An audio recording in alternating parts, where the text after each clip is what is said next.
Come back, come back, come back. Back shot. Good dog. It's in the sort of British or English imagination. It's probably the most loved place there is, the most written about place. Away. Sit. Good dog, good dog. So these are the places where we worked. Like my grandfather worked, my dad worked here. And because my family have lived within a few miles of here for 600 years. Go on, Bessie. I've always loved the idea that you were doing something that your forefathers and your grandmother and great-grandmother and all the rest of them did. There's something rather special about when you go together these fells and there's, apart from one of these on a quad bike, everything else in that scene could be 1,000 years old. And you're working dogs or you're working with your hands, and like whenever I put any of the walls up on this farm, I know that if my dad didn't put them up, my grandfather did, or somebody like us put them up centuries and centuries before. James Rebanks couldn't wait to be a farmer. He didn't get on with school and says he used to smash up classroom equipment with his mates. What about that old story about a sheep may have died upstream from here? Drink the water. It'll put hairs on my chest, won't it? But then he discovered that farming wasn't all he dreamt it would be, with its factory methods and fertilisers made in laboratories. Sadly, over my lifetime, I think farmers have lost a lot of trust. The sort of industrial agriculture path that we've gone down over the last 50 years, for all the reasons that we believed were right, we've got somewhere down that road, and then we're hearing a lot of bad news about biodiversity loss, the sixth mass extinction, the climate change, and the role of farming in those things. And suddenly people are worried about it. They're realising that the farmer isn't the nice farmer of their imagination or from their childhood or the children's books that they read. Then something happened down on the farm. Call it the rebirth of Rebanks. He became a different kind of farmer and a writer. But which came first?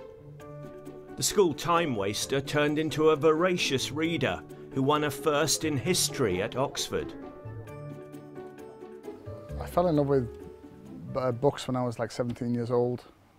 Half a dozen books that had a real impact on me, but one of them was The Old Man and the Sea by Ernest Hemingway. And I think what was amazing about it was not just that it's a great book and a great story, but I suddenly realised you could write about somebody really humble like a fisherman.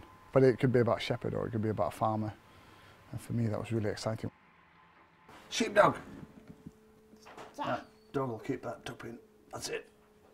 But that goes with the family of tup. All right. His books are about his family, his idolised grandfather, a farmer of the old school, and the dad he didn't get on with quite so well.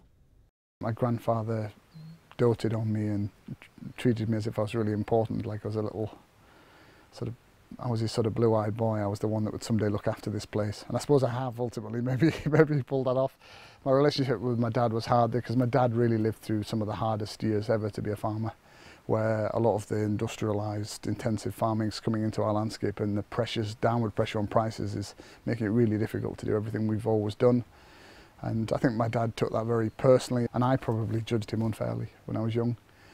But fortunately I was lucky enough he and I lived long enough that we got reconciled and we became close friends, and I came to see what a fine man he was, a good man. His new book, English Pastoral, is also something of a manifesto for change. Rebanks has decided to go back to the future on the farm, moving livestock around his fields instead of shutting them up in sheds. Letting 1,000 flowers bloom, or at least scores of grass types and wild plants. Now he's buzzing again. Is this an active hive? Yes, it is. Yeah. I can see bee activity. It only came about a month ago. The hilarious thing with a lot of this is we're just going back to what people did 100 years ago. 100 years ago they had these highly diversified farms, part-time farms in some ways. They went off to earn money in other ways. Yeah, they were producing a whole range of different products, and it turns out that created amazing patchwork landscapes that were brilliant for wildlife. Are you sure you're not getting carried away with the romance of this, James? No. Are you being a hard-headed farmer Our farm was losing money when we farmed conventionally and is now making a modest profit. This has been good business on our farm for a number of reasons. We cut costs. We enjoy it more. That doesn't That figure on the helps. bottom sheet, but we do enjoy life more. Not all farmers have Ullswater on their doorstep, and not all farming can be picturesque. We will still need some intensive methods, Rebanks admits. But he fears the effects of a US trade deal, much desired by some after Brexit. Practically what all of the farmers are worried about is, do we sign on the dotted line of an American trade deal, which would make everything that I write about in my book worse. All of that deterioration of the British landscape goes into hyperdrive if we sign on the dotted line. There might be some people watching who say, well, actually, the farmers you're talking about are just afraid of the competition. Yes, if we want to stick our head in a bucket and deny all kinds of realities, you could argue that.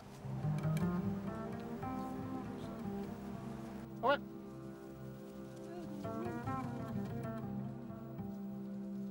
Come back, come back, come back.